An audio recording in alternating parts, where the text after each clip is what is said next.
I'm Jill Riley. I'm the current president for the Redlands Chamber of Commerce, and I'd like to thank you all for coming today.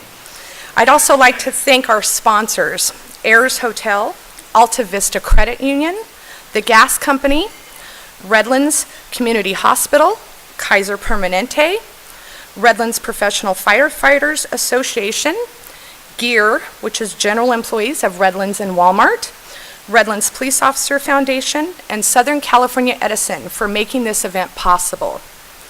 I'd also like to thank the Memoirs for their afternoon entertainment today.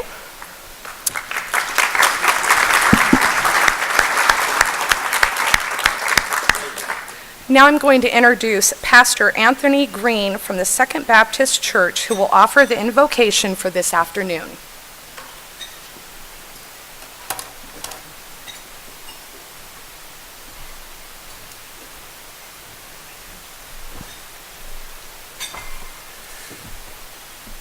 Let us pray. God of our yesteryears, our todays and our forevers, Heavenly Father, we thank you for what you've done and what you're doing in this city, in this state, in this nation, in this world. And so we pray, thy kingdom come, thy will be done, as we beseech thee on behalf of our mayor, Paul Foster, and our other civic leaders to sustain us during this season of drought and adversary, to hold us accountable to the haves as well as to the have-nots of our community. We thank you, Lord, for the favor that you've already given us. And we pray that together we can walk together as brothers and sisters under the banner of your word. If my people who are called by my name would humble themselves and pray, seek my face and turn from their wicked ways, then will I hear from heaven, forgive their sins and heal their land. And it is to this occasion we ask your blessings on this event and through your Son, Jesus. Amen.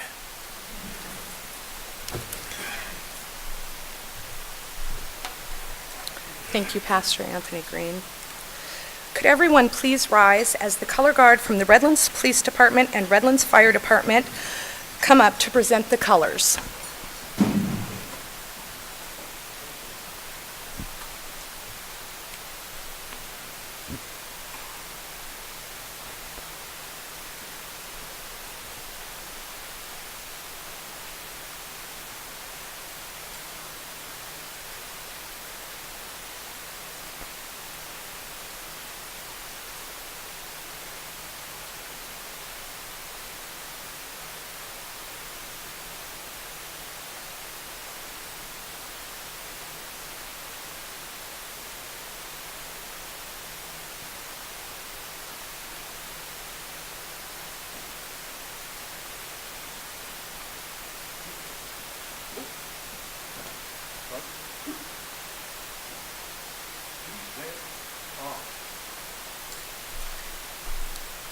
Can I please have Police Explorer Sarah Brown join me at the podium to start us with the Pledge of Allegiance.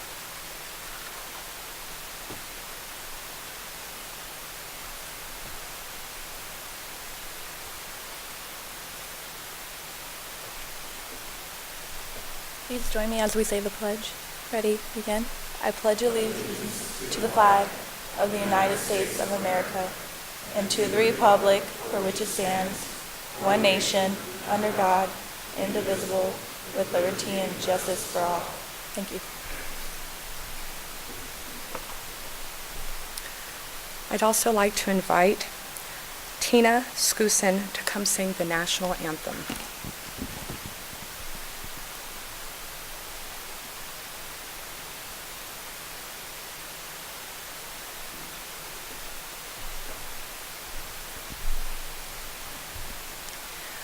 Oh, say, can you see by the dawn's early light that so proudly we hailed at the twilight's last gleaming, whose broad stripes and bright stars through the perilous fight o'er the ramparts we watched were so gallantly streaming,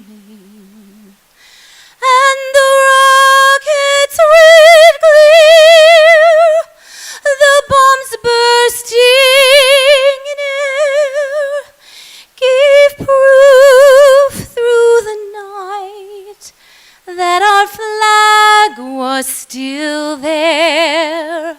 Oh, say does that star-spangled banner yet wave o'er the land of the free and the home of the brave.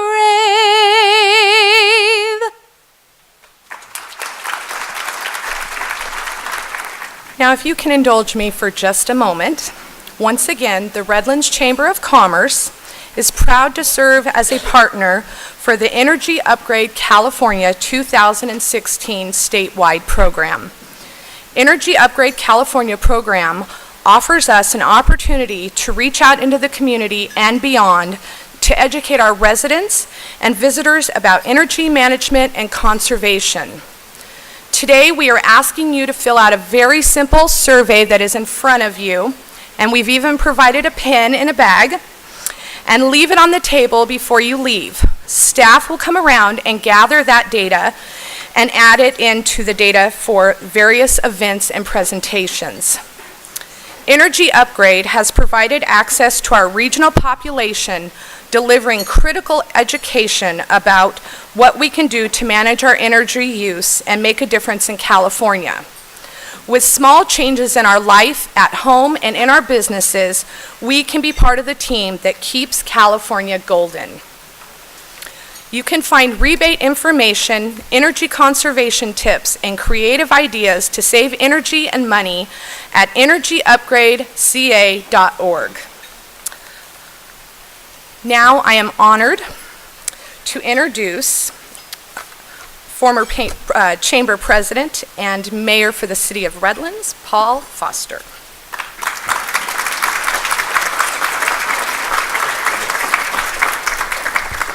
Thank you. Welcome. My first task today is to introduce a number of the special guests that are with us this afternoon for lunch. And the very first person I was going to introduce is not here, but she's well known to all of you, and that is our Mayor Emeritus, Carol Beswick. I looked at my phone just before lunch started, and I saw she had sent me a note saying, "I'm on my way to urgent care. I have a very bad spider bite that apparently has to be attended to. I will be late for the lunch if I can get there at all." So we want to wish her well, and I am going to miss her being here. Also, former council member Mick Gallagher. I believe Mick's in the audience somewhere in the back. Thank you, Mick. It's a privilege to introduce State Senator Mike Morrell as one of our guests today. Mike. Assemblyman Mark Steinnorth. And forgive me, I didn't see if he came in, District Attorney Mike Ramos. Mike, are you here? Did you make it? Okay. San Bernardino County College District Trustee Donna Farracone. San Bernardino County College Trustee Don Singer. Don's here. There, in the back. Hey, Don. From our school board, board member Rich Haller. I saw Rich somewhere. There's Rich. School board member Patty Holohan. Patty. And school board member Neil Wayner.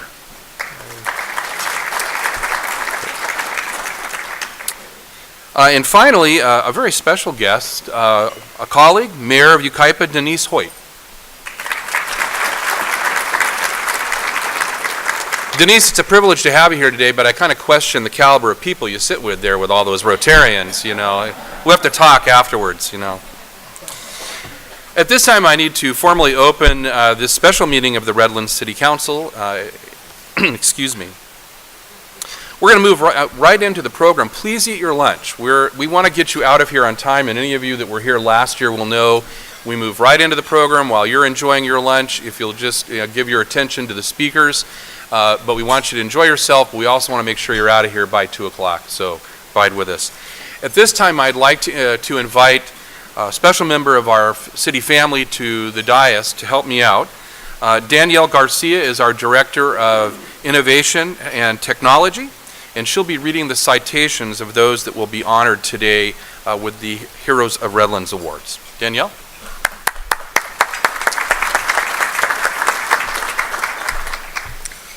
Thank you, Mayor. It is my pleasure to announce the 2016 Redlands Beautification and Hero Awards.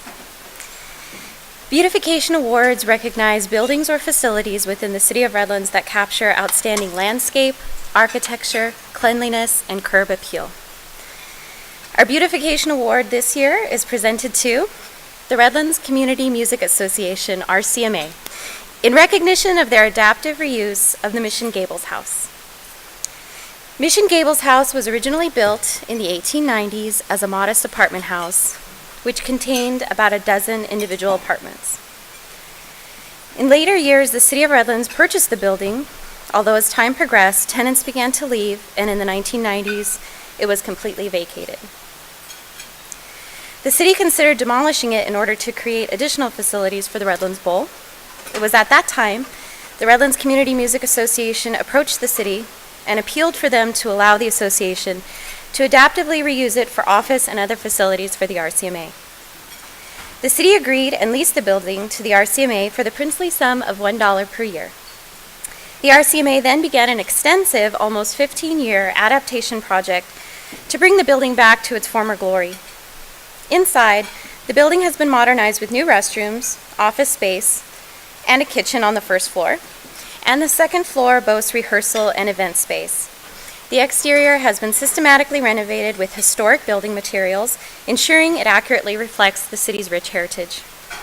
Redlands has gained enormously from the hard work and effort that the Redlands Community Music Association has invested in restoring Mission Gables House as a place that can be used by the whole community. We are honored to present the Redlands Community Music Association with the Beautification Award in recognition of their adaptive reuse and restoration of the Mission Gables House. Here to accept the award on behalf of the RCMA is Bev Knorr and Jan Hudson.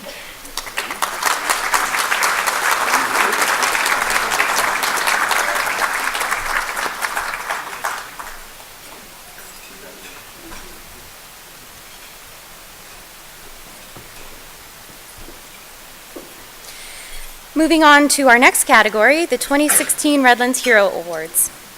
The Redlands Hero Award recognizes individuals or organizations who have performed voluntary activities that address a community need or enhance the quality of life for Redlands residents, and simply demonstrate acts of generosity and kindness. Our first award goes to the Redlands Stake of the Church of Jesus Christ of Latter-day Saints. The LDS Church... Okay, go ahead and applaud.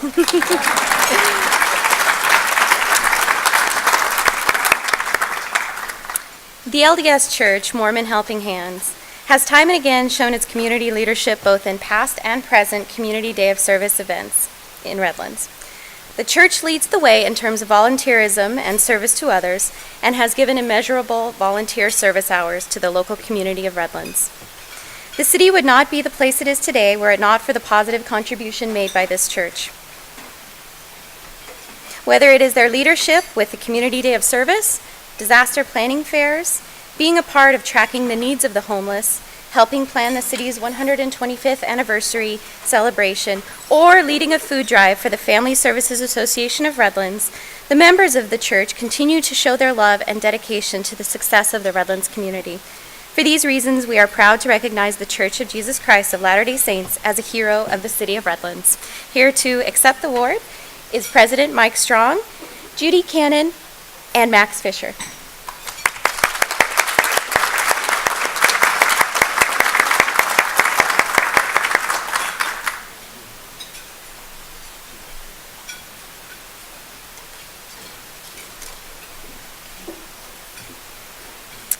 Our next award is presented to Chris Martin.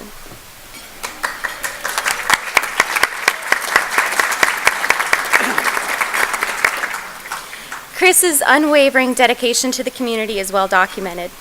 Described as an inspiring community leader who has drive, energy, and passion for the city of Redlands, Chris has given selflessly in many areas. For many years, he has represented the Redlands Sunrise Rotary in a number of key roles. He has served on the Redlands Service Club Council since 2008 and has championed Community Service Day, overseeing the event for the past 2 years. Chris has also been a huge advocate of Youth Hope, working closely to help house the homeless and at-risk youth in Redlands. Of particular note has been his involvement with the refurbishment of the Youth Hope building. Chris also works with high school students, encouraging them to participate positively in the community. He has also spent the last 10 years as a volunteer assistant professor at the Loma Linda School of Dentistry. For these reasons, we are proud to recognize Chris Martin as a hero of the city of Redlands.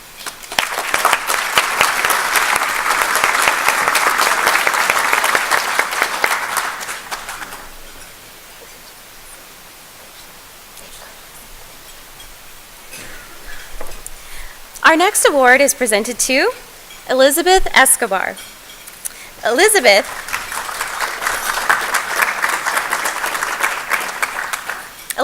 one of our younger heroes, has received outstanding praise from the numerous nominations that were submitted for her. Her volunteer work at the City of Redlands Community Center has been tireless, with over 350 hours invested in helping at the center. Elizabeth has time and again demonstrated how important serving the community is to her. Her positive and cheerful demeanor has been infectious to those she helps at the community center, and her willingness to help wherever she can is an example to us all. Being an active sportswoman representing the volleyball and softball teams in her high school further demonstrates what a positive and well-rounded role model Elizabeth is for the whole community, both old and young. For these reasons, we are proud to recognize Elizabeth Escobar as a hero of the city of Redlands.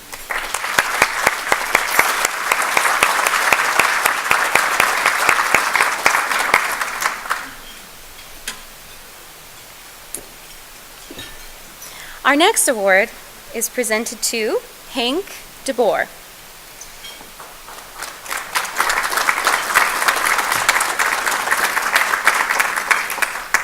Hank is recognized as a paragon of community activism.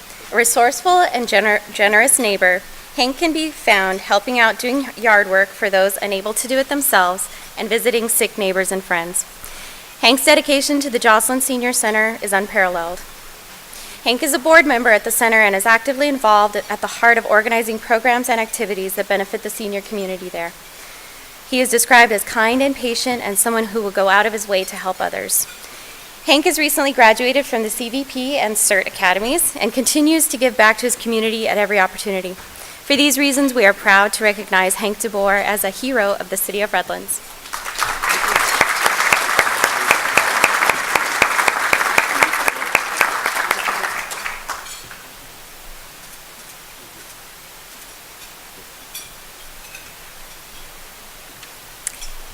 Okay, our next award is to Rudy Lozano.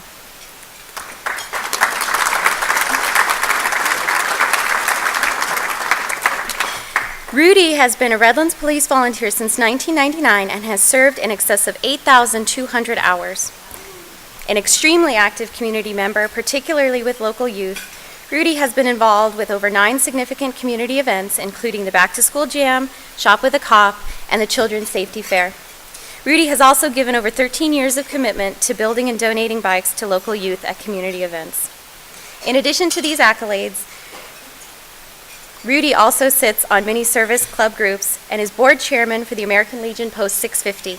His commitment to volunteer service is unwavering, and for these reasons we are proud to recognize Rudy Lozano as a hero of the city of Redlands.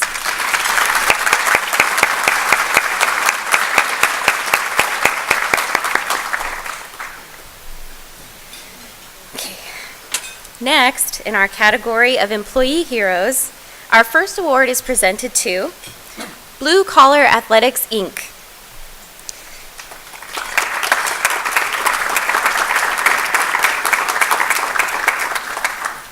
4 members of the Redlands Police Department recently established the Blue Collar Athletics nonprofit organization.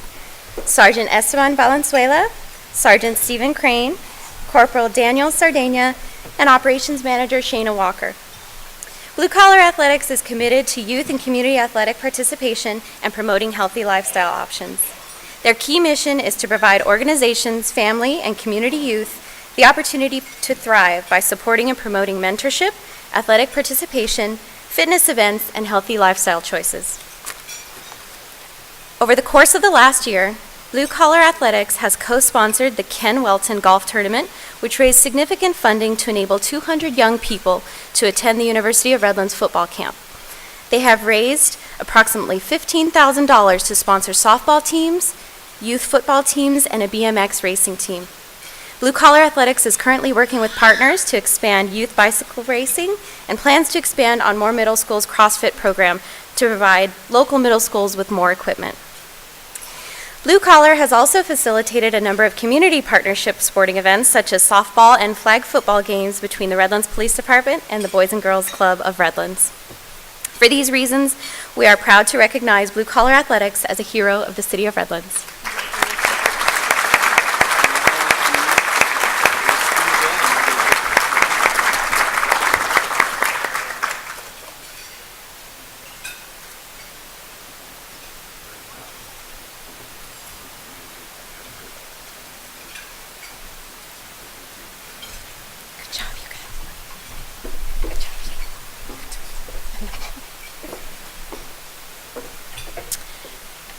Our next employee hero is Eric Reeves.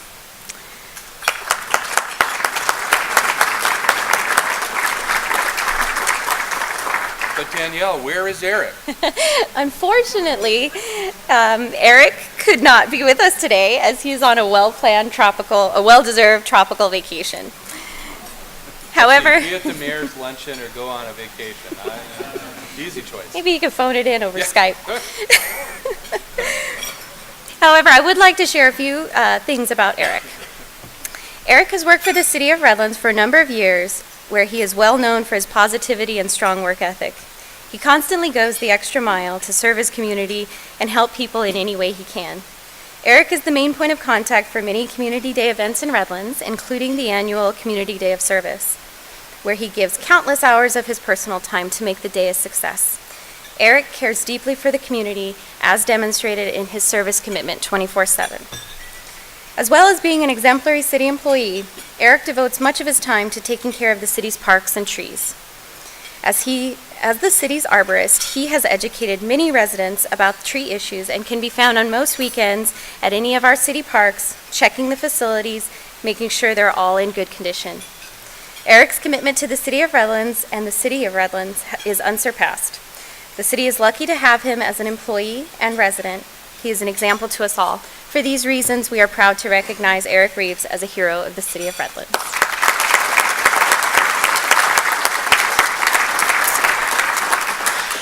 At this time, I will turn the presentation over to Mayor Foster for our final award.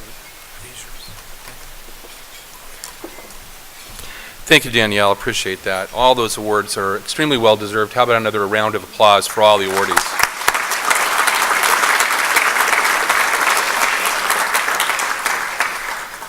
When we initiated these awards last year, I guess I kind of took executive privilege to go one award beyond what the committee selected, perhaps calling it a Mayor's Choice Award. And the first awardee was our own city clerk, Sam Irwin. And we congratulate Sam again for that.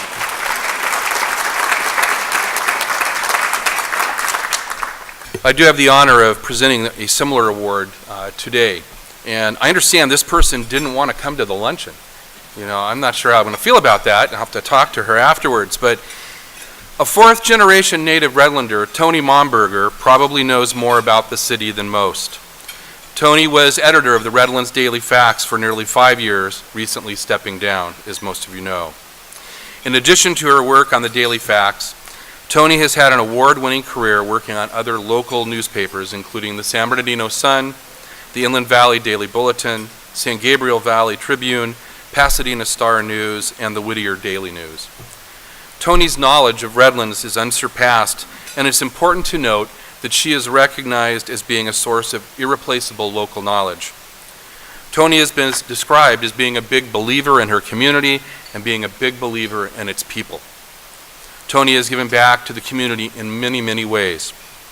Under her leadership, as has been the tradition of past facts editors, she and her staff have told the story of our lives in our town. The good, the bad, our wins and our losses, our failures and our successes. Whether you agreed or disagreed with Tony in her role as the editor of the facts, one thing you never ever doubted was her love and passion for her hometown. While we'll miss her as Madam Editor, we can all rest comfortably knowing that she will continue her commitment to the city of Redlands. For these reasons, it is my privilege to recognize Tony Chapman Momberger as a hero of the city of Redlands. Tony?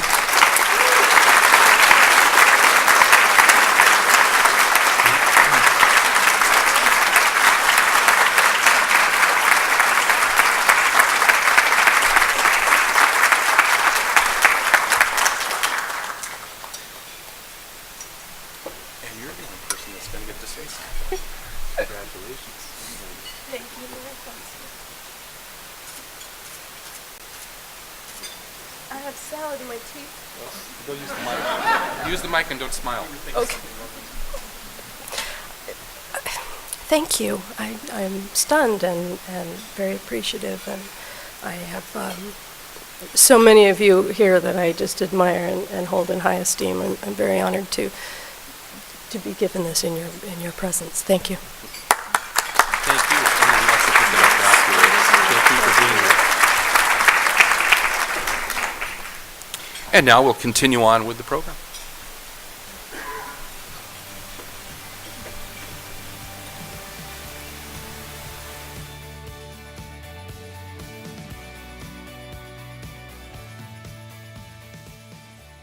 I'm here with Chris Diggs, Director of the Municipal Utilities and Engineering Department.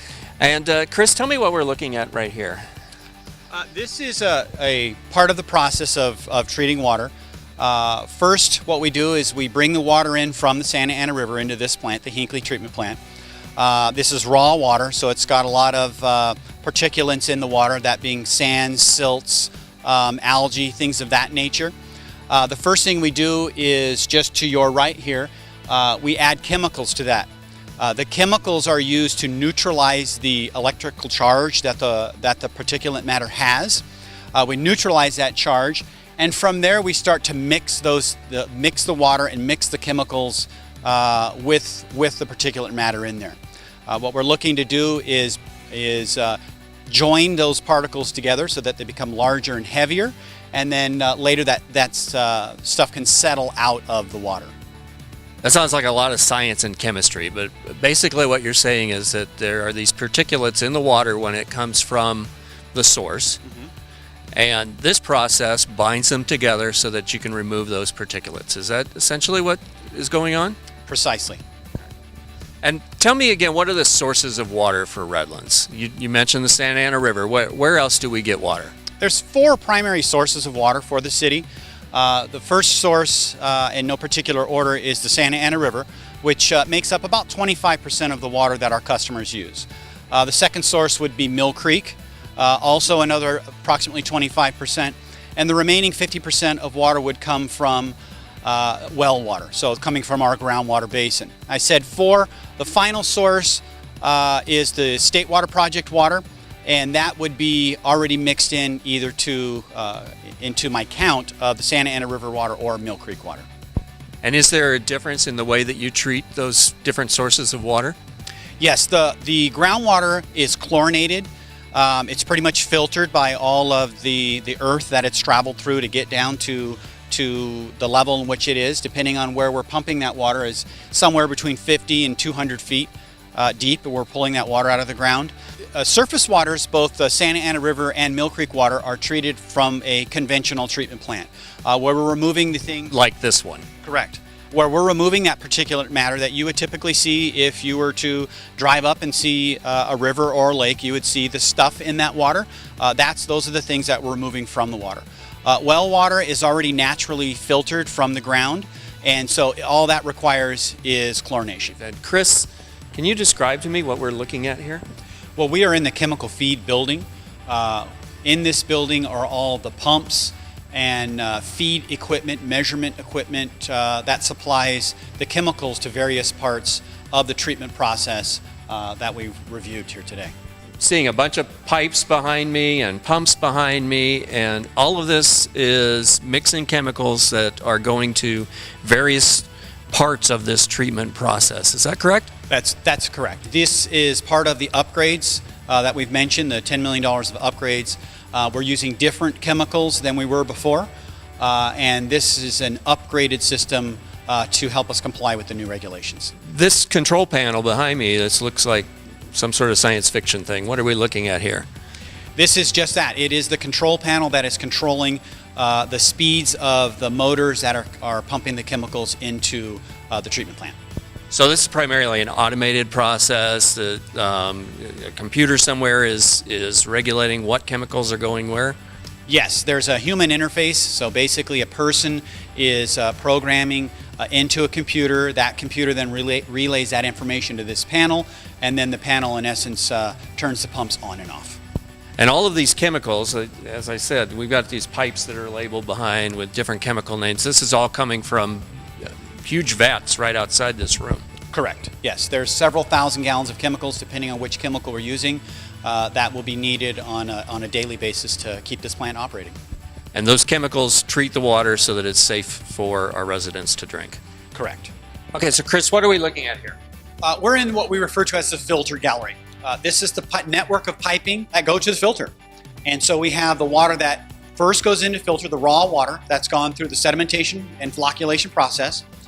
We also have the water that's coming out of the bottom of the filter, the filtered water, goes in through this network of piping, in addition to the backwash water. We saw the filter going through a backwash. That dirty water also is piped through this piping network here.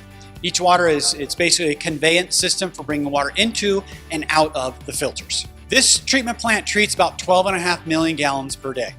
When we look at our total demand in the city, that could easily meet all of the needs in the winter, which would be about our average day, somewhere around 12 million gallons per day.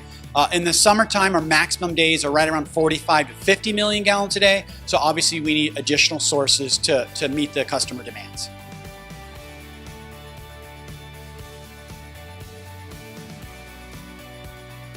I'm here again with Municipal Utilities and Engineering Director Chris Diggs, and today we're at the wastewater treatment plant. And Chris, can you tell me a little bit about what goes on out here? Well, this is the city's one and only wastewater treatment plant. We treat roughly 5.5 million gallons per day of sewage coming from the city. All of the water and solids that come to this plant are all recycled. There's a couple of different processes that we use, both secondary and tertiary treatment. The secondary process, when we treat it to that level, that water is recharged back into the basin. When we treat water to a tertiary level, that water is used as recycled water, where it's used for landscape irrigation in the western portion of the city, or it is used at Mountain View Power. Recycled water, you're talking about the water that we see the purple pipes around, and that's the recycled water. That's correct. And as I mentioned, it's used for landscape irrigation and Mountain View Power. Oftentimes when you wake up in the morning, you see the big cloud in the sky in the western portion of the city. That's water. Half of that water basically has come from this treatment plant here. Aside from treatment, what else goes on here at the wastewater treatment plant? In addition to treating sewage, we also have a laboratory. That laboratory tests thousands of samples each year, both water and wastewater. We have a staff of several lab techs, and they are the ones that perform all of the samples. So you mentioned that everything that comes into this plant is recycled, and we talked about the water, but what about the rest?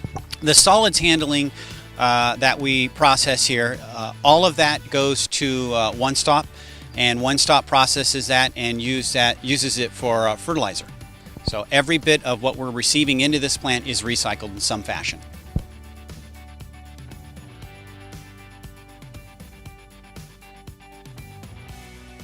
Early last year, the city began the process of updating the general plan.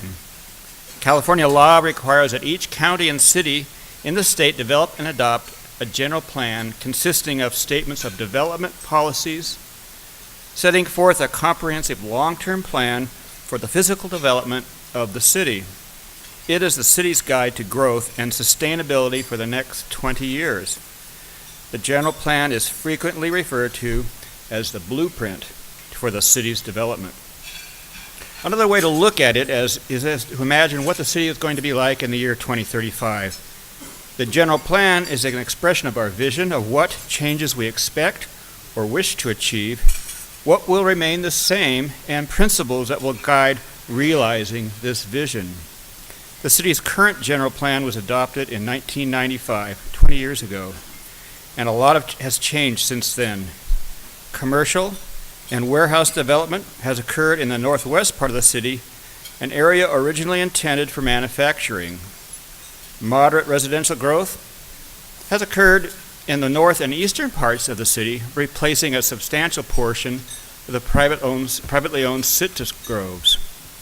Significant initiatives such as Measure U have been passed that manage development. And the city's commitment to quality of life amenities has expanded through open space acquisitions and development of new parks and trails. An important change on the horizon that will be addressed in the new general plan will be the return of passenger rail service to Redlands and its implications for land use and transportation. A small group expresses opposition to the return of passenger rail to Redlands, primarily on concerns of costs relative to benefits. I believe that the benefits of passenger rail service strongly outweigh the costs. Among the many benefits are stimulating business growth, providing new housing for a younger generation wishing to live in a downtown setting, and providing housing for baby boomers like us who wish to downsize but stay in Redlands and enjoy our exceptional quality of life. By providing options for traveling in our city and region, the coming rail service enables each of us to choose the means of travel that best fits our lifestyle. The city began the general plan update process with a collaborative public outreach effort that included 2 public workshops held in August of 2015. An online community survey brought in more than 1,800 responses, gauging public attitude about the various elements of the general plan, and more than a dozen additional stakeholder interviews were held to refine the information. About the same time, the city formed a steering committee to serve as the advisory body to the City Council and Planning Commission.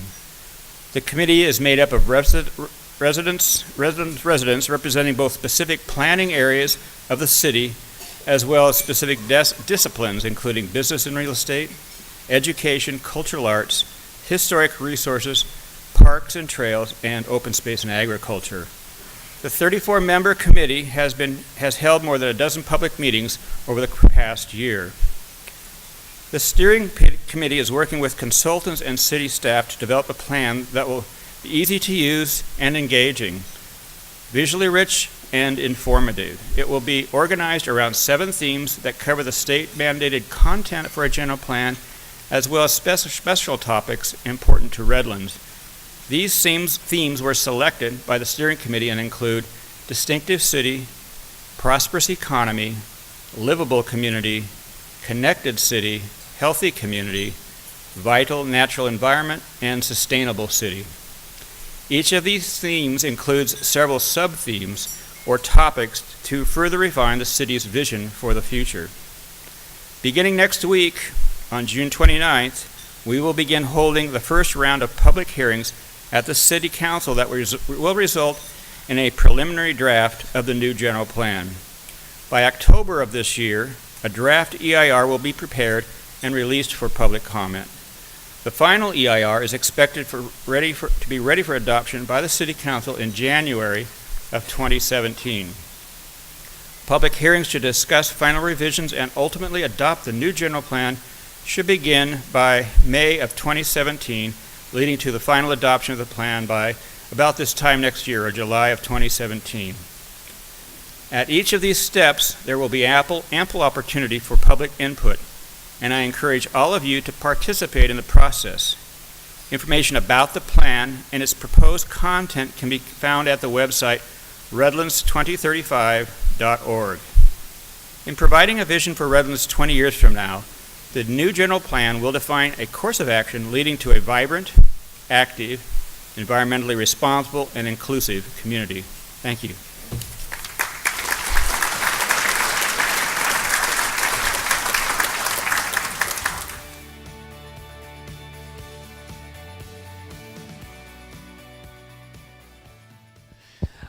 I'm here with Will Hamilton, who works for the Quality of Life Department and oversees all of the administrative functions here at Redlands Municipal Airport.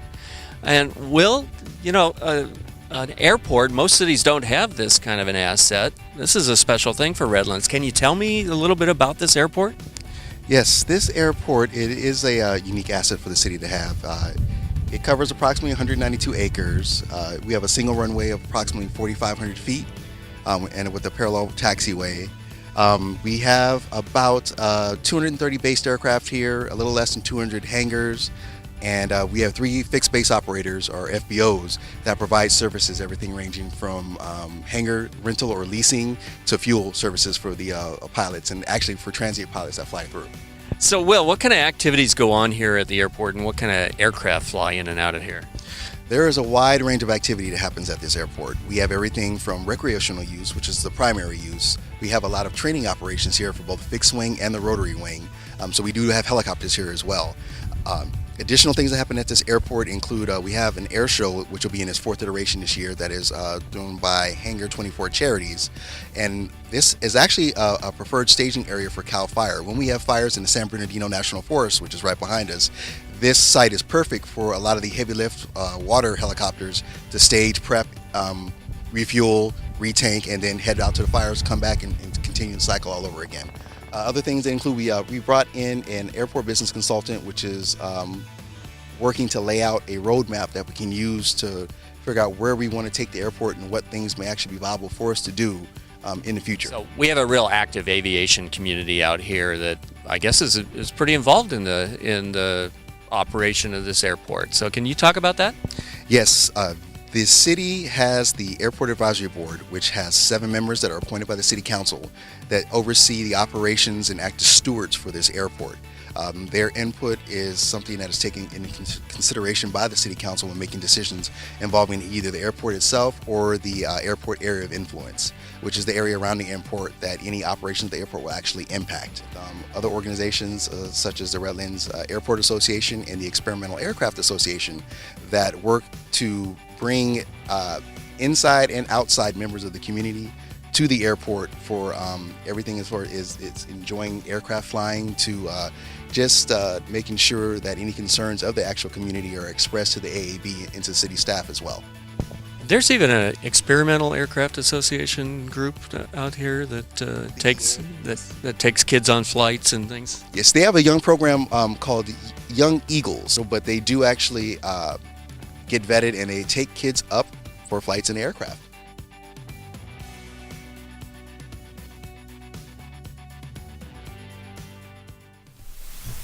Thank you for not asking me to cover the sewer and the wastewater.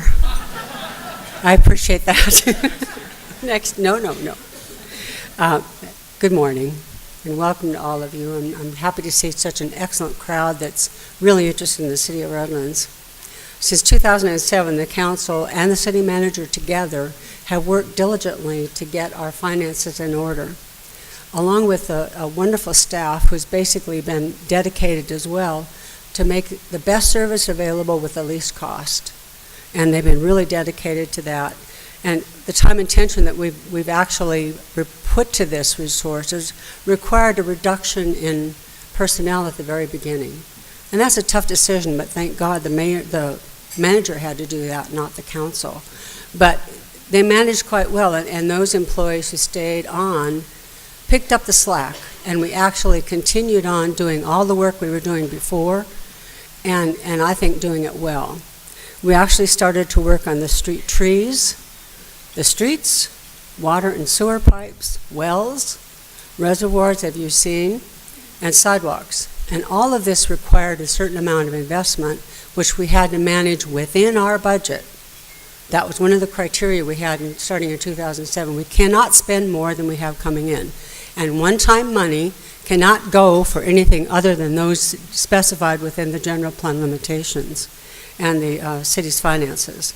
One piece of infrastructure, as you've seen, the airport, has been one of our most difficult challenges to go forward. And we're working on that now. That's our next project that we're undertaking. With the city's finances now in better shape, we're actually in much better shape than we were before because we've been able to take the one-time money and actually bank it. Is that a child? Wonderful. Sounded like a bird in here. Welcome. I'm glad to have him start early. I'm sure she can't understand me, but I like her sound. Annual budgets now are required every year. We actually provided the dedication of the City Council actually put a block on any budgets in the future exceeding the income. And so our Finance Department actually prepares a very conservative direction on terms of what income we might receive, and that's how we've developed the reserve over the future, because we stay within that. And absent any major decline in the economy, like removing ourselves from the EU, which does affect our economy, I'm sorry, it's just something we have to deal with. But we need to keep our city financially insolvent, and so we can move forward with what we need to accomplish and catch up, because the city was in huge disrepair at the time that we took that step in 2007. And operationally, we're actually preventing the municipal airport from losing money. We actually are making money each year, but we want to improve their future existence and actually make it possible so they become self-sufficient and actually can pay back the loan that they subsequently have with the solid waste. That is a process that we're actually dedicating ourselves to. That's our next undertaking. We've worked on the cemetery, and that's continuing through a business plan to move forward and become solvent and actually provide a much better environment and basically maintain it much better. And we're working on the same project with the city airport now. In January, we actually, as the video said, we hired a contract to basically come up with a business plan for the airport. And we need to move forward. Now, none of us know that much about airports, but we're learning a lot. And so I'm a pilot, but I still don't know how to run an airport. I know how to fly a plane, but that doesn't get you the airport running in an efficient manner. But we need to have this framework going forward and get the loan repaid. So I appreciate your continued support. We need to have our city all together, and for the first time ever, I'm very comfortable in where the city is financially, and I thank you for that.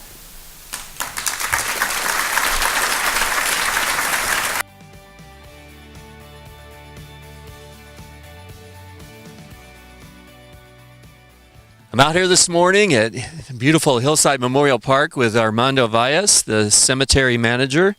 And Armando, tell me, this is a historic piece of Redlands. Tell me a little bit about this cemetery.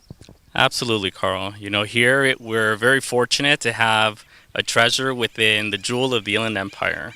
You know, Hillside Memorial Park was established in 1886. It's 2 years older than the city. And one of the main reasons that it was established was because during that time frame, there was a lot of burials that were being conducted, majority of them being done in the city of San Bernardino.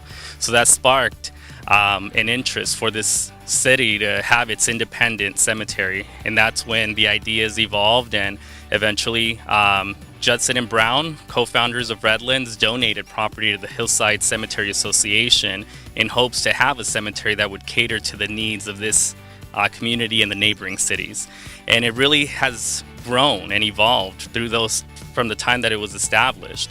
And here we have a cemetery that's been deemed a historical resources because of the assets it holds. We had a tree study done that identified over 1,000 mature trees here at the cemetery. We have the largest collection of Italian cypress trees outside of Italy, and we're very proud of that.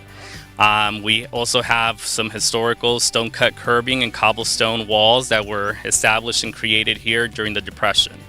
So very much, I feel that if the co-founders were to see what this cemetery is today compared to what their vision was before, they'd be very proud, and we're very honored to be part of this. Now, the city actually operates this cemetery. How unusual is that? You know, there are cities that have cemeteries, but here the city has been overseeing the operation since 1918. And we're actually the largest city-owned cemetery in the state of California. And what's the future for Hillside Cemetery? You know, the future is looking bright. You know, we've identified the needs for the families that we serve here. Among the most recent projects that we're working on are the development of a cremation estate area. Within this cremation estate, because cremation is becoming more and more popular, we're finding families wanting to be together for eternity. Tell me about some of the common misconceptions about Hillside Memorial Park. Well, the two most common misconceptions that I hear and I have to address more frequently are, is it too expensive to be buried here at Hillside? And the answer is no. You know, once we let families know that a space for one interment is as cost effective as $1,840, people are very much surprised, and usually that's when they're open to being buried here at Hillside. To have one space that will accommodate 2 burials, it's $2,500, approximates what it's going to cost. And people like the fact that we're cost effective. You know, our competitors don't match our prices, and it's something that families often don't know about. The other common misconception is, you know, have we either been sold to a separate entity or are we full to capacity? And the answer is no. You know, we're still city owned and operated, and we still have 13 acres that are undeveloped for future projects. And what a beautiful setting for a final resting place. It is. It's a unique treasure within the jewel of the Inland Empire.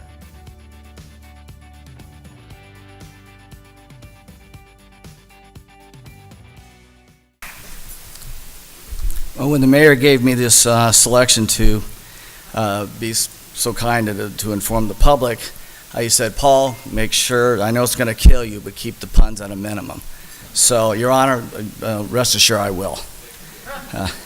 As you saw in the video, the Hillside Cemetery is one of the city enterprise funds, meaning that it is intended to be self-sustaining, with cemetery revenues offsetting the expenses. For many years, this has not been the case at Hillside Cemetery. In March 2015, city staff presented a business plan for the cemetery that made recommendations to modernize the cemetery operations and make it into a competitive market. Since that time, the city has hired a cemetery manager, as you saw on the tape there. Boy, am I dating myself? Tape?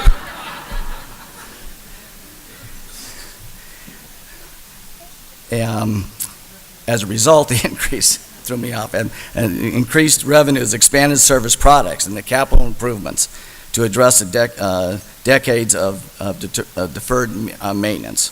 All the trees in the cemetery have been trimmed. New lines of irrigation have been installed, non-portable water, by the way. Gray water? Anyway, it's not stuff that's going to count against us with the state. All the cemetery roads have been repaved. Along with new products such as cremation estates, last June, the council approved new pricing structure that include variable products and pricing options for families. The city staff is closely monitoring the cemetery's revenue and provides council with a biannual report. The most recent report provided in February indicated that revenues for the cemetery operations have exceeded original estimates. In other words, we're doing very well. I'm glad the mayor gave me this because, again, it's personal for me. I have a sister that's that is buried up there. I have friends that are buried up there.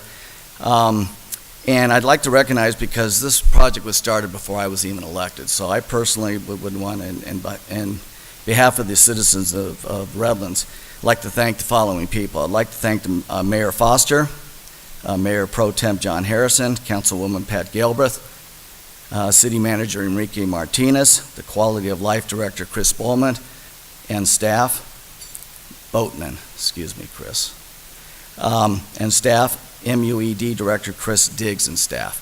In other words, we are very, very lucky to have such a charm up there. And like I said, it's not only just a beautiful place, but it's historical, another one of the historical monuments we have in this lovely city of Redlands. Thank you.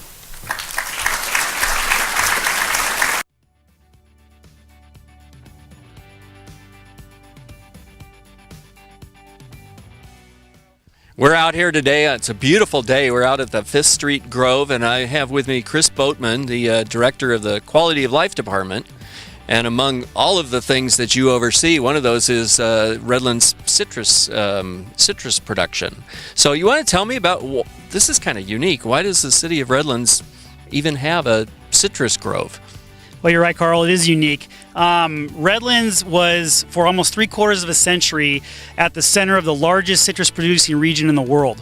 In recognition of that, in 1968, the city purchased Prospect Park using a combination of grant funding and other funding sources, and that was the mark of the city actually getting into the citrus business. And the city continued that through the 1970s using various other tax sources, purchasing a number of groves throughout the city. And then in 1986, the community passed a measure called Measure O, which was a fund that was used to purchase open space land throughout the city, which also included citrus. So, we continued this tradition throughout the city. Now, today, the city owns approximately 152 acres of citrus on 14 different groves. These are working citrus farms. That's correct. We actually operate our citrus farms as an enterprise, which means that they're fully sustained off the revenues they produce. Last year, for example, we produced approximately $750,000 in revenue, and that money went directly back into the citrus fund, which is used to pay for the ongoing care and maintenance of the grove. Tell me about this grove. These are reasonably young trees. Well, this is a perfect example of the city continuing our tradition of maintaining and preserving citrus. This is our newest grove that was replanted in April of 2012, and it's the Fifth Avenue Grove. It's about 10.5 acres, and actually last year was the first year where we were able to, after about 4.5 years, we were able to go and take the fruit and send it to market. So, Chris, can you talk to me about, we're in a drought right now. Can you talk to me about how these groves are irrigated? Well, certainly, and you're right. Irrigation and our water consumption is a huge concern right now for the public, and obviously we try to be responsive to that. Grove irrigation has changed a lot over the years. This grove, for example, is watered by fan jets, which essentially is a large drip system, and it sprays water at the base of the trees.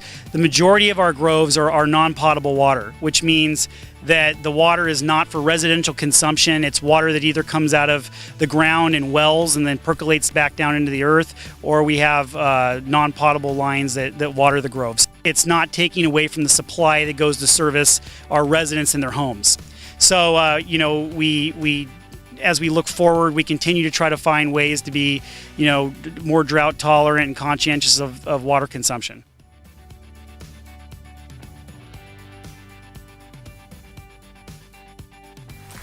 Good afternoon. The City of Redlands is blessed to have its own rich and unique cultural and historical heritage. Including in that heritage is its native lands and open space.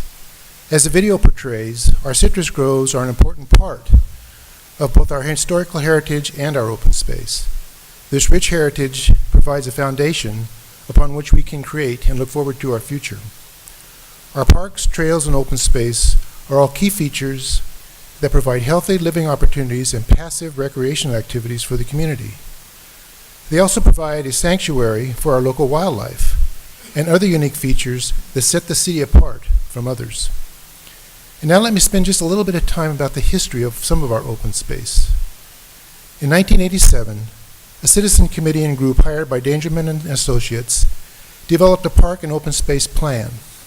The purpose of this plan is to guide citrus preservation, the conservation of natural areas and trails, and the expansion of park and recreational spaces within the city. This plan is also sometimes called the Emerald Necklace Plan, and was a local movement to protect the city's open space. As a part of this movement, the citizens of Redlands passed Measure O in 1988 to set up a bond to fund the acquisition of these lands. In 1995, the city's new general plan, new at that time, incorporated most of the goals set out in the Park and Open Space Plan as recommendation, and these goals were contained in the open space element of that plan. Also in the mid-90s, the city had purchased and acquired approximately 72 acres of open space in San Mateo Canyon. As we are now in the process of updating our general plan again, as Mayor Pro Tem Harrison gave you an update on, Again, the open space remains a key element in that plan. In 2006, the City of Redlands and the Redlands Conservancy established a memorandum of understanding to permit the Conservancy to identify, maintain, promote, enhance, and improve the city's trail system. As a result of this MOU, the Conservancy has developed a trails map, trail signage, trail events, and a trail maintenance system. These trail identification signs can be seen or very evident throughout the city, and the existing 20-plus miles of trails that are both natural, paved, urban, and of rural designs, are now a vital and visible part of the city's natural resource system. Continuing with these efforts, in 2009, the city acquired approximately another 100 acres of open space in San Mateo Canyon and another approximately 240 acres in Live Oak Canyon. Some of the recently completed projects include the construction of sections of the Orange Blossom Trail, establishment of an interim management guidelines agreement with, again, the Redlands Conservancy for the maintenance and management of the city's open space and trails. Some future projects planned for the coming years include the construction and development of the Zonha Trail and Greenway project, satellite parking lots for trail users within the canyon areas, and the development and implementation of the management guidelines that the Redlands Conservancy will direct the maintenance and management of all of these resources. Again, the city's open space and trail areas promote healthy living opportunities and passive recreational activity opportunities for our community. The presence of our open space at large educates our community, young and old, on local wildlife and the importance of habitat conservation areas. The city's parks, trails, and natural open space and citrus groves create an overall unique characteristic that provides a rich quality of life to the community of Redlands and truly does provide a unique foundation upon which we can create an even more unique future. Thank you.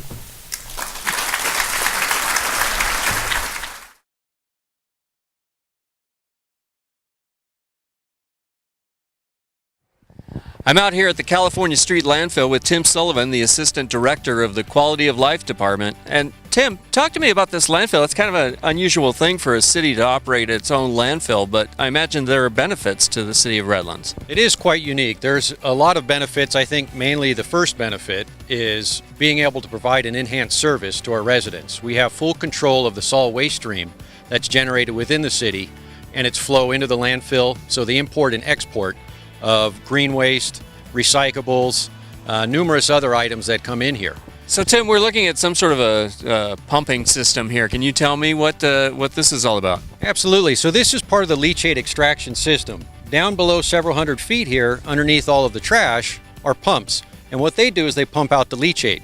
So we have the liner system in place. It collects all the water, all the moisture, and the pumps extract that and send it over to the wastewater treatment plant for proper treatment. What's unique about this is our goal is to try to get a moisture content of all of our trash here at the landfill around 20 to 25%. But what comes in off of the trucks, depending on the waste stream, the moisture content there is anywhere between 30 to 80%. So we have to extract that moisture in order to get better compaction of all of our waste that's coming in, and in turn expand the life of the landfill. So moisture from things like food waste and other things? Correct. Food waste, paper waste, even folks that leave the lids open on their bins. So there's all different factors that come into play here. So Tim, it's not just leachate or dirty water that's being pulled out of this landfill. There's also gas that comes out as well. Is that correct? That's correct. Two major gases that come out of the landfill during the decomposition process here are carbon dioxide and methane. So carbon dioxide makes up about 40 to 50% of the gas, and methane is around 50 to 60. It just depends on what the composition of the waste is. That gas is extracted, and it's not vented out to the atmosphere because we want to make sure that we breathe clean air, so we capture that gas. And then it's sent over to the wastewater treatment plant where it's mixed with digester gas and then flared off to atmosphere. So the residents of Redlands have different bins that they separate their trash into, and they've got the blue recycle bin and they've got the green waste bin. Tell me what all that's about. Right, so what that is, that's part of our recycle program, and that includes green waste. What we want to see coming here to the landfill is items that cannot be recycled. So we have a recycle program and a green waste program which diverts items or trash that's generated here in the city to other facilities to where it can be recycled. That's our number one goal. Right now we have a 58% diversion rate. So what that means is any trash that's created here in the city, 58% of that trash is diverted to other facilities where it can be properly handled and reused. Whether it's green waste going up to one stop in San Mateo Canyon, turned into mulch and then set, given to residents to be used as landscaping or other commercial activities. Our recycled material is sent to what's called a MRF. It's a facility, a recycling facility and sorting facility that's in San Bernardino. And the only thing that we really want to see coming in here are inerts or other items that cannot go to those other facilities. So our goal is to continue to take that 58% and try to get it as high as possible.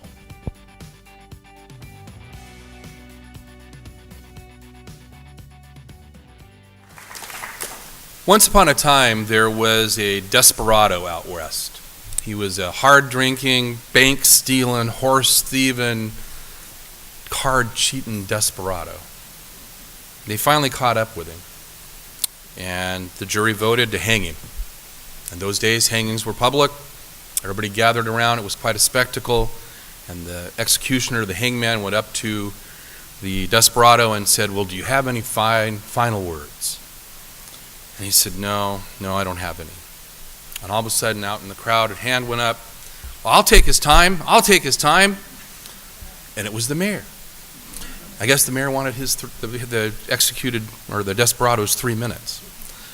And the executioner went back over to, or the hangman went back over to the desperado and said, "Well, you want to give the mayor your time?"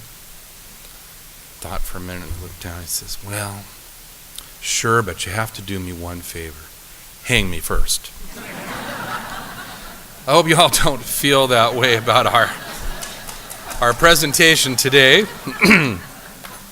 And I hope you found the videos and my colleagues' comments interesting. This is the bread and butter of what goes on in any city.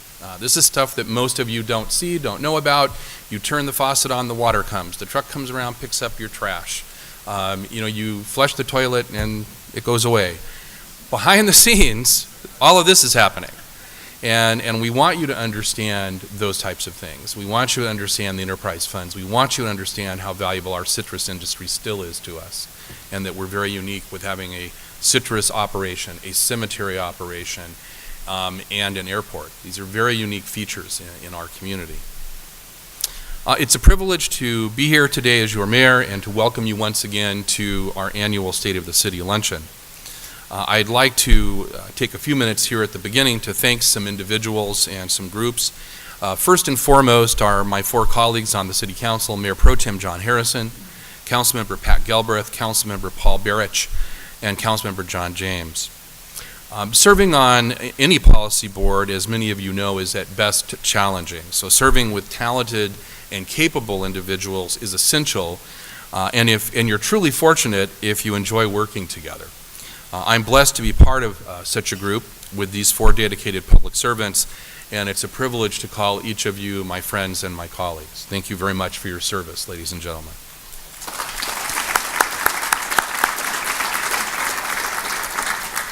As a city, we have the tremendous good fortune to be part of one of the finest school districts in the state. I want to say to our elected colleagues on the Redlands Unified School District Board of Trustees what an honor it is to serve our community side by side with each of them. I would also like to commend Superintendent Lori Rhodes for her dedication to our Redlands kids.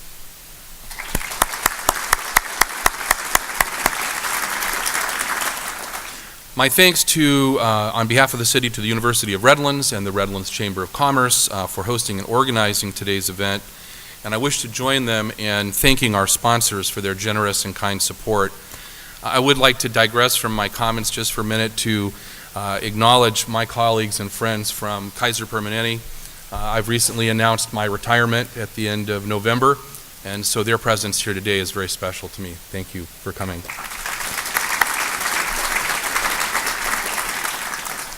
I want to extend the appreciation of our community to all of our city commissioners, many of whom are present today. Without you, much of the positive work that's done in our community would never get done. And the same can be said for all of our dedicated community volunteers, and we thank them as well. Two very special individuals whom we count on for so much, our City Clerk, Sam Irwin, and our City Treasurer, Robert Dawes.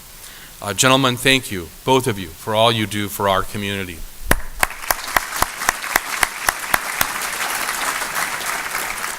As many of you may not be aware, Sam has announced that he will not be seeking re-election in November. And while this will be a loss to our city family, I know that he will continue his dedication to our city through his many other good works.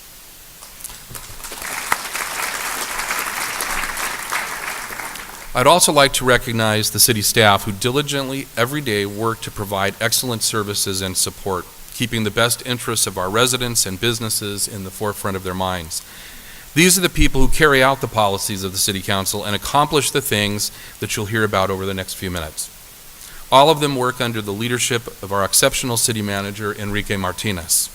I would also like to recognize the remainder of his executive team, City Attorney Dan McHugh, Development Services Director Oscar Orsi. I know you guys are in the room, so stand up, some of you. Oscar, I know, or you're back here somewhere. Okay. I know Dan's not here, Mr. Martinez.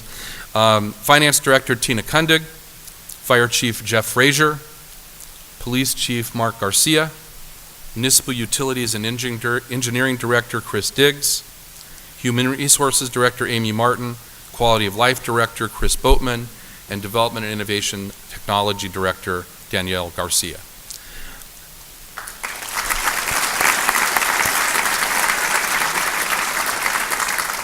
I don't feel I can ever say too often how lucky I feel that we are as a city to have the quality of executive leadership that we have, and how fortunate we are as residents to have the dedicated city family of employees that we do in the city of Redlands. Thank you all very much. A special thanks go out to the team that's been working since the beginning of the year to put this event together. Janice McConnell, our assistant to the city manager, who regrettably is home ill with something that I have and she has, and now Cheryl Williams, another member of the team has, but Cheryl's here. Public Information Officer Carl Baker, and Chamber of Commerce Executive Director Kathy Thurston. Thank you very much, ladies and gentlemen. Last year, the executive team gave me a bad time after this presentation. Well, they give me a bad time almost all the time. Because through all the introductions and thank yous, I failed to acknowledge the most important person in the room to me, my wife, Julie.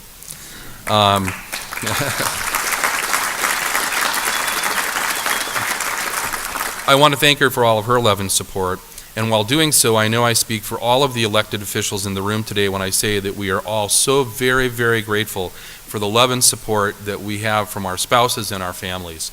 Without it, we could never successfully carry out the responsibilities to serve the public.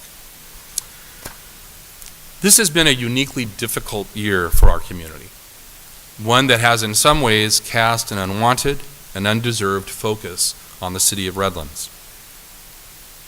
An unthinkable act of evil hatred and cowardice was committed just a few short miles from here. The unthinkable happened, and suddenly the ugly glare of national and international attention turned to Redlands, seeing us primarily as a home of terrorists. It was jarring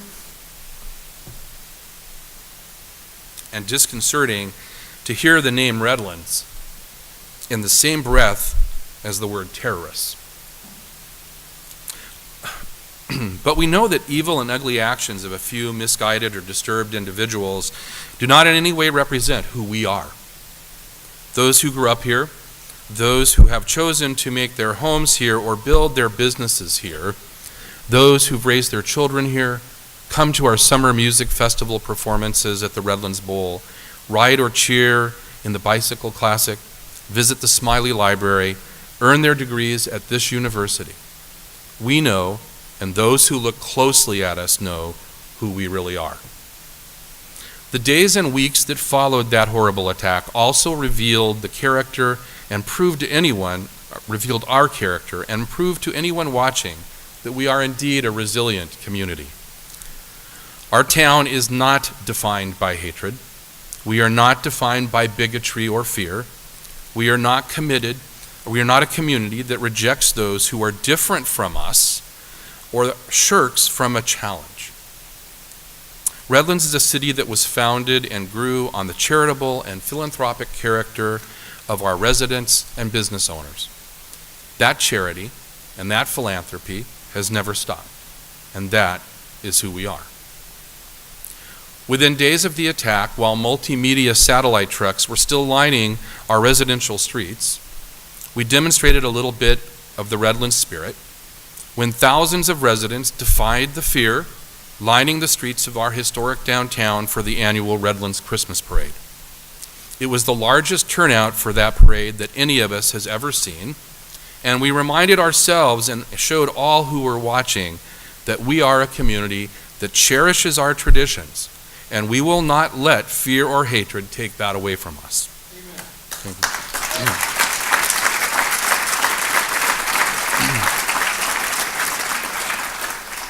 We saw something else that terrible December day, something I think we always knew was there, but had never seen displayed so vividly. We saw the incredible bravery and dedication of our emergency responders. Hours after the attack in San Bernardino, it was a Redlands police officer who initiated the pursuit of the terrorists that ended in the dramatic gun battle we all saw on television. Several Redlands police officers were in the middle of that firefight, putting themselves in harm's way to protect us. Redlands dispatchers maintained an unbelievable calm and reserve as they kept up communication and directed resources. Redlands police and firefighters responded to the terrorist's home and maintained a vigil as explosives and ammunition were removed, valuable evidence gathered, and neighbors safely secured. Today, as your mayor, on behalf of a grateful and proud community, I'd like to recognize the team of sworn and civilian personnel who trained and prepared for a day like December 2nd, praying, probably expecting that it would never come. But when it did, they rose to the occasion with selfless professionalism and heroism. I'd like to ask them all to stand, and for you and the rest of you to join me in expressing our gratitude and appreciation.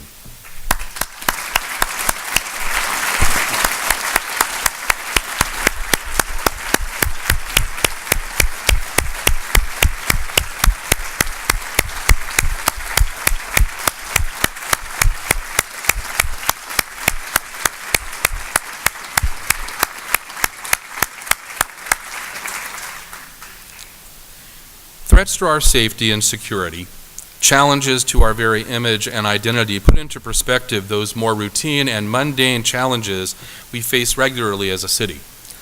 The challenge to manage revenue and expenses to continually provide superior services to our residents, to maintain the city's infrastructure while responsibly managing our budget. These are the challenges we accepted when we were elected to office. They are the challenges Mr. Martinez and the city's department directors accepted when they were hired or promoted to their positions. Earlier this month, the City Council unanimously approved yet another budget balanced on reoccurring revenues, one which includes more than $10 million in reserves and an unreserved balance of almost $9 million. This is no small accomplishment, and it was no easy task. Development of this year's budget required a conservative approach that continues to balance the city's top priority, resident satisfaction, and sizing the organization to meet needs at the highest quality and efficiency within the constraints of fluctuating revenues and increasing costs. A budget surplus at the end of fiscal year 2014-15 allowed the City Council last year to approve the purchase of new police vehicles and equipment for tree maintenance, put money toward the update of our general plan, which Mayor Pro Tem Harrison addressed, and provide improved safety equipment for our fire department personnel. Since then, the city saw a decline in revenues from development and franchise fees, and some large liability claims that challenged each of our departments to tighten their belts in order to finish the fiscal year that ends next week with a balanced budget. I'm very proud of our city manager and his executive team who worked together and made sacrifices to balance that budget while maintaining services to our residents. While neighboring cities are cutting services and continuing to dip into reserves to balance their budgets, we have set higher expectations in Redlands, and we will continue to meet them. That is who we are. We are a physically conservative community. Local businesses drive our economy. They are a major source of general fund revenue through sales tax. In conjunction with cultural attractions, they bring visitors to our city, and they provide employment to our residents. Recent local employment information indicates the city of Redlands enjoys the lowest unemployment rate we've seen in 15 years. At 3.1% as of April. That is significantly lower than the county, the state, and the national unemployment rate. The city will continue to see revenue challenges as we reach build-out. One of the ways we can address these challenges is to continue to focus on economic development, especially in the downtown core. Seeking out and nurturing the kind of high-quality projects that enhance our community, attract visitors, encourage businesses to locate here, and help those already here to thrive. One of the community's greatest assets, and one that sets us apart from other cities throughout the region, is our historic downtown. If you've spent time there recently, you've seen some of the enhancements we've already made to continue highlighting this area's charm and character. In 2015, the city completed the Orange Street Alley, in keeping with its ongoing commitment to support the economic and physical environment of the downtown area. Converting a public use alley into an inviting public park, improvements to the alley included decorative pavers, planters, and gates. Located in the heart of historic downtown, the Orange Street Alley supports adjacent businesses and downtown patrons. The city recently entered into an agreement with 2 adjacent restaurants to use the alley for outdoor dining, and staff is currently in negotiations with additional restaurants for similar uses. In addition to an ongoing revenue source to the city, these agreements will further enhance historic downtown Redlands' attraction as a destination spot for both residents and visitors. Similarly, improvements to the Civic Center, the addition of umbrella tables and lighting, are encouraging visitors to linger downtown, visit with friends, enjoy some of our unique restaurants, and see what else the city has to offer. Mayor Emeritus Carol Beswick said to me some years ago, "Paul, the downtown off-ramps into the historic Redlands downtown kind of are the entrance to our family room, and they really look bad. You need to do something about it." And, well, it took us a while, and I don't know if Carol got here. Maybe she's still waiting in urgent care. That would never happen at Kaiser, right, Greg? Yes, okay. So had to get my commercial in a thank you, yes.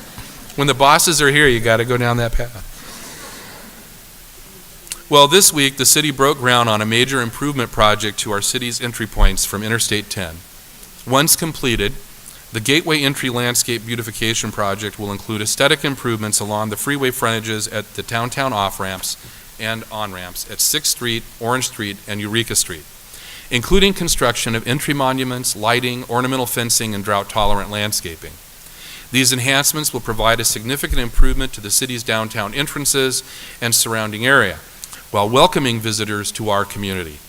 I want to thank Senator Mike Morrell and Assemblyman Mark Steinnorth for all their assistance with Caltrans to help bring this project to fruition. Thank you, gentlemen.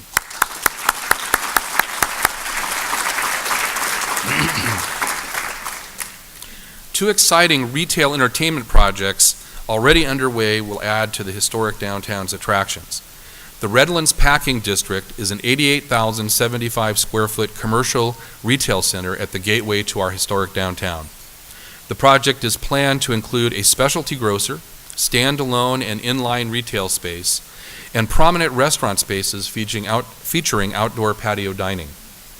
The attractive architectural treatments will reflect the city's rich history when citrus groves and packing houses dotted the landscape.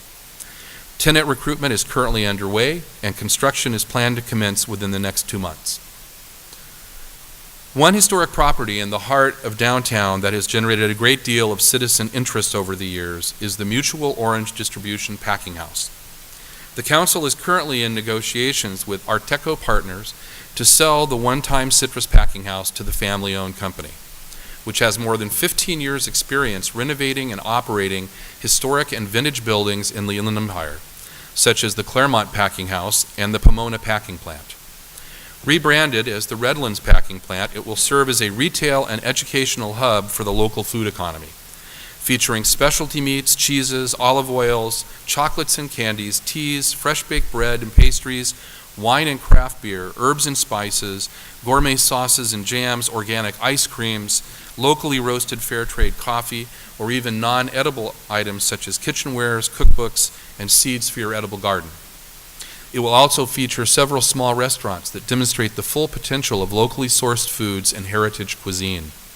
A demonstration kitchen area will be a flexible event space to encourage communal dining, social events, entertainment, and of course cooking classes for adults as well as children, food seminars, and other educational programs. There will be approximately 15,000 square feet of retail space for lease on the ground floor.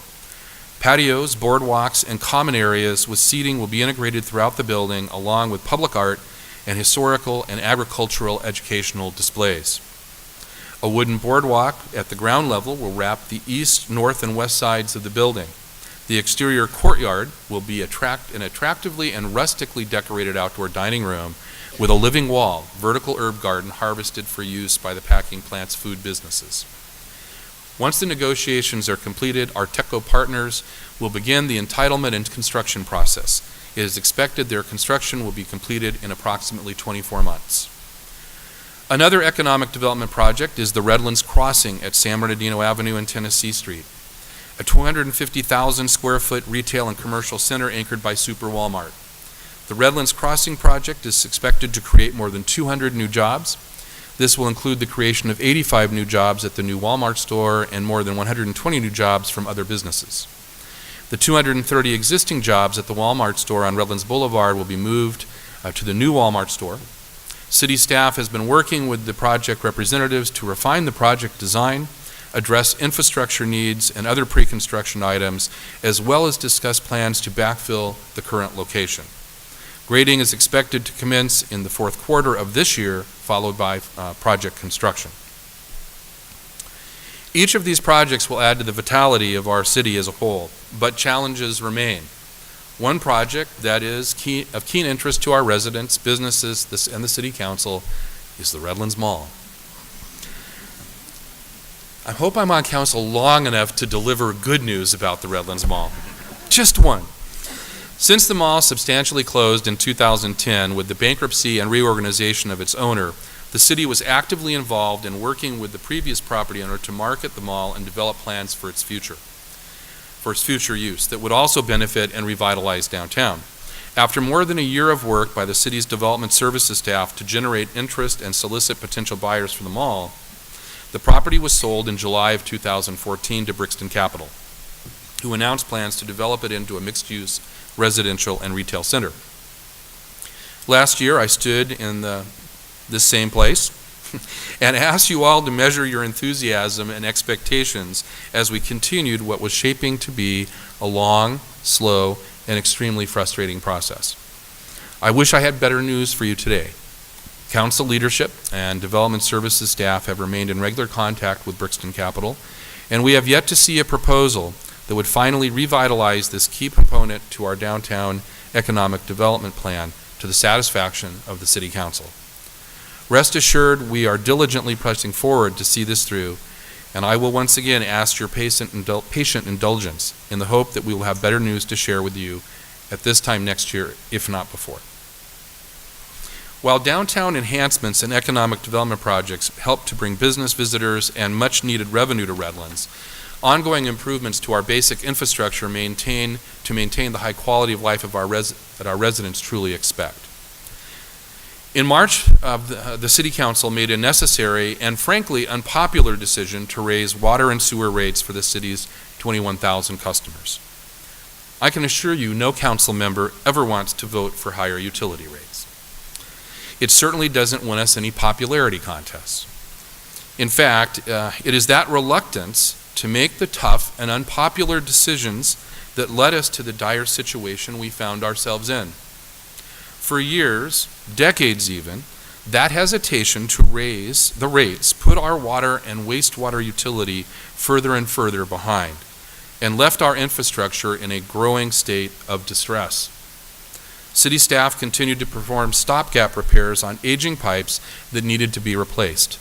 Urgent maintenance on reservoirs and wells that had been recommended a decade earlier were put on the back shelf. The backlog continued to grow, and the revenue to address it continued to decline. We were spending more and more money literally plugging holes. Since 2008, the city began to address the most urgent needs, refurbishing 10 reservoirs and rehabilitating more than a dozen domestic water wells. We increased our pipeline replacement, but still could not catch up with the backlog left by past policymakers. By 2016, the Water Division estimated the city had 25 miles of aging and failing pipe that needed to be replaced, a number that would continue to grow each and every year. A hole that the city had dug itself into kept getting deeper and deeper. This situation was exacerbated as revenue plummeted due to the state's 4-year drought and the decrease in water use. We no longer had the luxury of putting this off for a future council to deal with or to put off yet again. I'm proud of my council colleagues for making the tough choice and investing in the future sustainability and prosperity of our community. As a result, in years to come, our community will see our water and wastewater infrastructure brought back to the standards that our residents and utility customers deserve. And moving forward, we will continue to maintain that infrastructure so that it never reaches such a critical stage again. Improvements, or the lack of improvements, to this kind of infrastructure are very easy to ignore, as it's largely underground, out of sight, out of mind to many of our residents. It's part of the reason that repairs were deferred for so long. Over the next several years, we will do our best to make the repairs and replacements of our water and wastewater system visible, posting pictures and video online on the city's website and on social media sites, and in the annual report that is sent to all utility customers.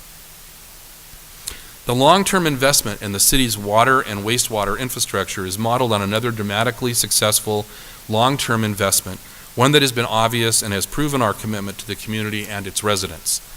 In 2012, our streets were in much the same shape as our water and wastewater infrastructure is today.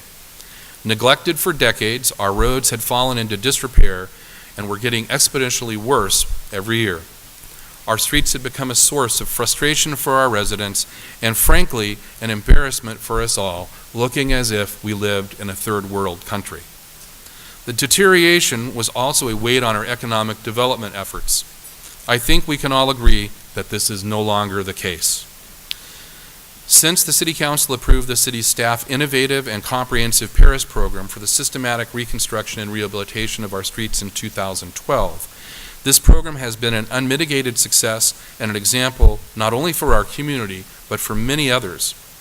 We have literally and figuratively turned the corner on street repairs.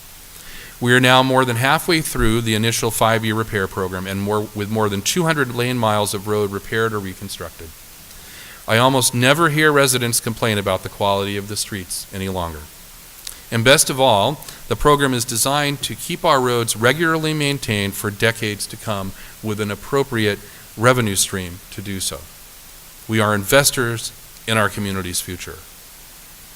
Recently, the city also began repairing some of the 13 miles of broken and damaged sidewalks throughout the community. As we make repairs, we are also adding ADA ramps. Over the past several months, the city has repaired or replaced 4 miles of the sidewalks, nearly a third of the total. Last July, my council colleagues and I awarded a contract for the installation of shade sails in 9 city parks, using money from the sale of the Palmetto Grove. If you or your children spend time at Community Park, Ford Park, Brookside Park, Crafton, Texonia, Israel Beale, Jenny Davis, Heritage, or Sylvan Park, you have seen the colorful canvas shade sails. More importantly, you have probably appreciated the shelter that it provides to the playground equipment, keeping it cooler and much more pleasant to enjoy year-round. Each of my colleagues will attest that we hear often from those who have complaints about one thing or another. Now, don't get me wrong, we encourage you to speak your mind and let us know what you think that improvements need to be made. But I must say it's refreshing to us when we receive a note or a phone call or thanks, as I did most recently, when a couple of lovely cards, complete with hand-drawn illustrations from 2 of our youngest constituents, 6-year-old Allison and 3-year-old Rosie, expressing their clear enthusiasm for the shade sails. Unlike those of us on the city council sometimes, Allison and Rosie are brief and to the point. Dear City of Redlands, thank you for making so many nice improvements to our favorite park, Brookside Park. We are so happy that you're adding shade. Whoopee! Keep up the good work. I want to thank Allison and Rosie, who are here today as my guests at my table.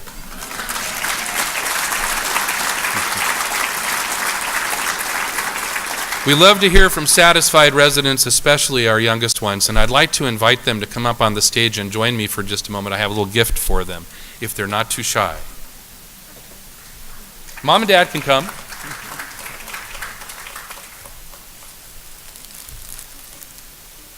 Here, I'll come down.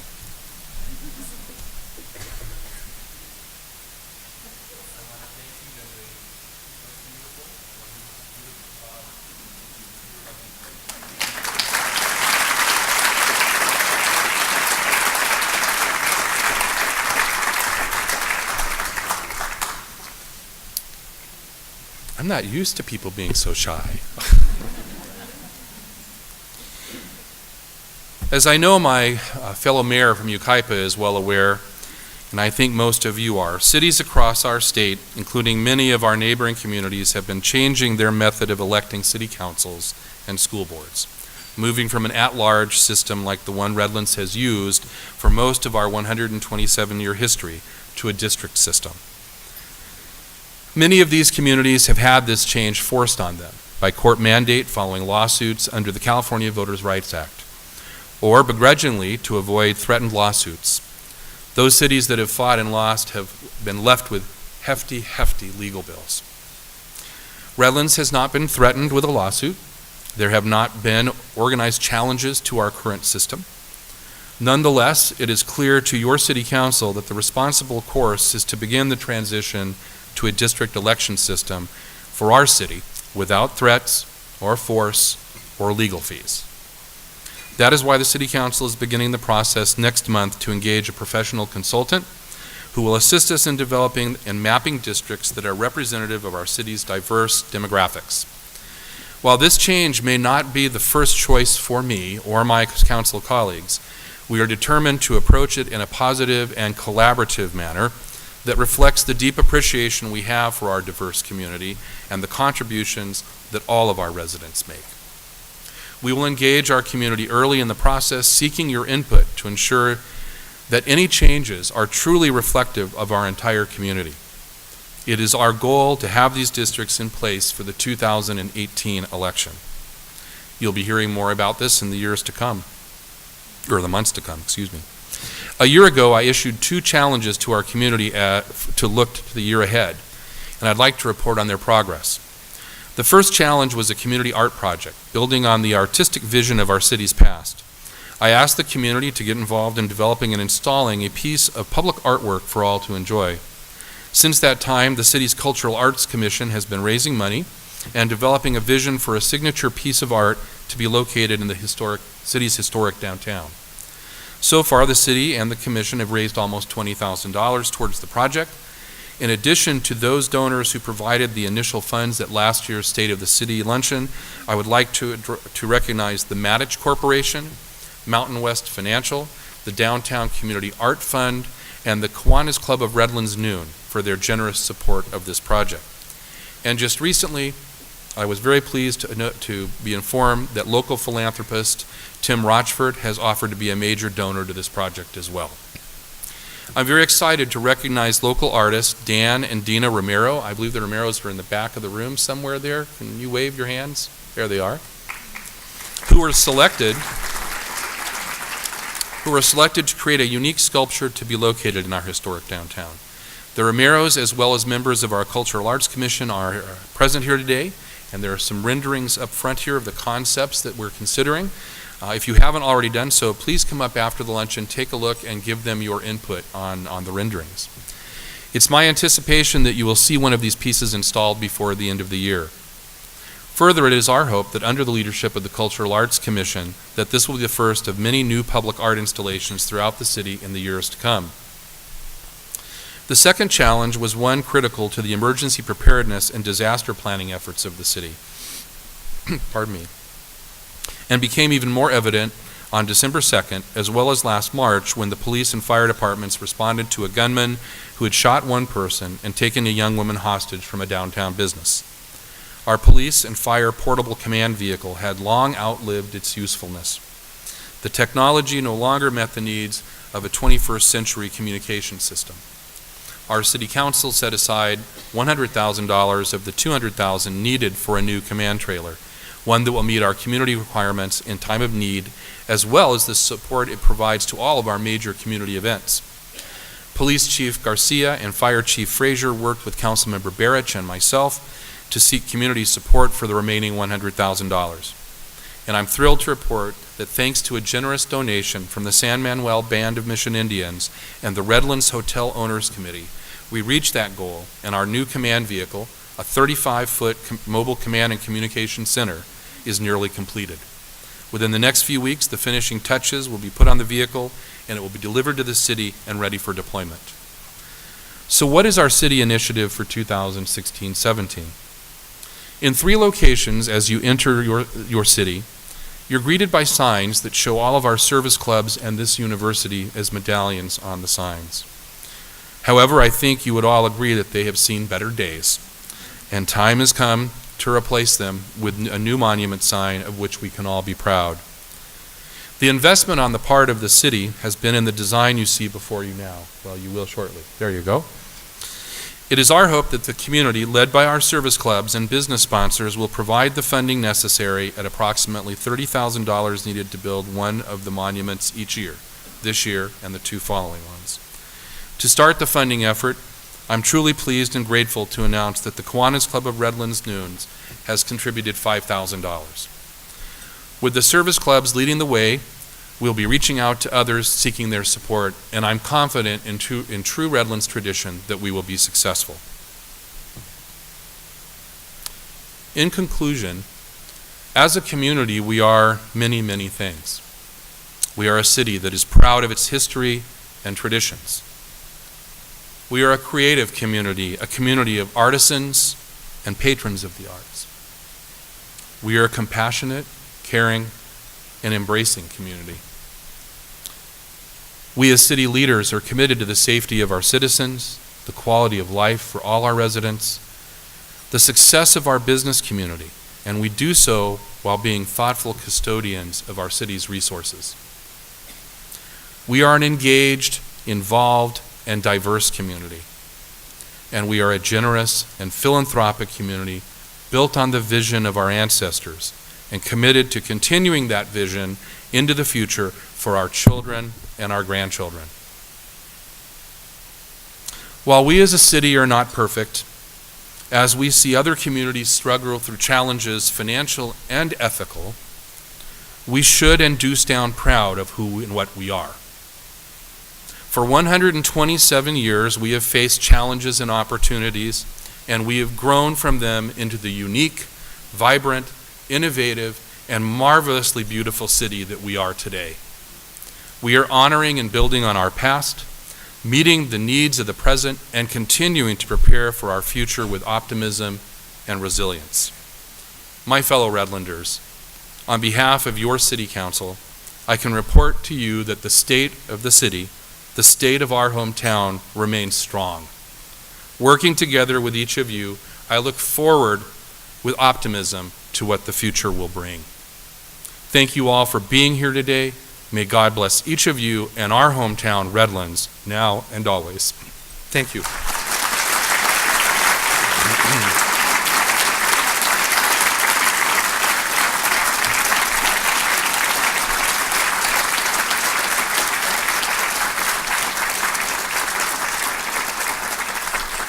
Thank you all very much. Some business items we have to handle as part of this meeting, since it is a public meeting. Are there any public comments regarding the agenda at this time? Seeing none. And don't all jump at once. Are there any final comments from my fellow colleagues on the City Council? Okay, seeing none. Public comments on any item that is not on today's agenda? Okay, you had your opportunities. then we will be, then before adjourning, I would like you to do a couple of things for me. I would encourage you once again to come over and take a look at the artist renderings and give us some input. Also, out in the parking area, you'll see a number of city vehicles that are new to our community. We wanted those out there for you to see, to understand where our money goes, where your money goes, and what we're investing in. These are expensive pieces of equipment, but they're very critical to the operation of the city. So take a look at them and let us know what you think about those as well.